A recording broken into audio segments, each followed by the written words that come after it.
Профессиональный рост с каждым новым случаем в практике. Могилевским врачам всегда есть чем поделиться с коллегами на конференциях. В некоторых мероприятиях они поучаствовали с помощью проекта «Мост». В том, это в Вене мы были с очным докладом. У нас был доклад по оперативному лечению детского церебрального паралича. Одновременно ребенку мы делаем сразу, можем делать до 10-12 операций. За одну операцию, которая включает множество разрезов, комплексное такое лечение, изменить статус ребенка с детским церебральным параличом и сразу приступить к его реабилитации.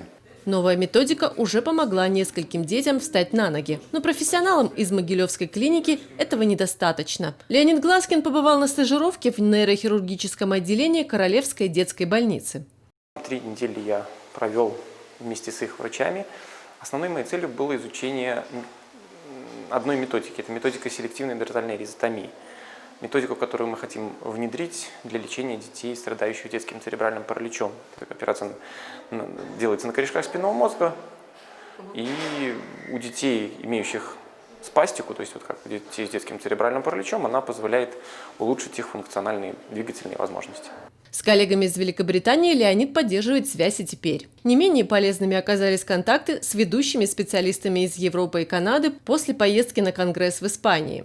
С помощью этих специалистов, мы получили их черновик, грубо говоря, с программы скрининга остеопороза и хотим заниматься этим сейчас у себя. И еще 2 специалистов, которые занимаются клиническими испытаниями. Это 2 препарата, основанных на моноклональных антителах, которые назначаются при остеопорозе, которые не лечатся обычными схемами препаратов. Препараты мы еще не применяли, и поэтому мы очень заинтересованы в результатах их клинических испытаний, вместе с ними поучаствовать. Заявка на участие уже подана. Если ее примут, то Могилевская областная детская больница станет еще и клинической базой для испытаний новейших препаратов. Опыт лишним не бывает.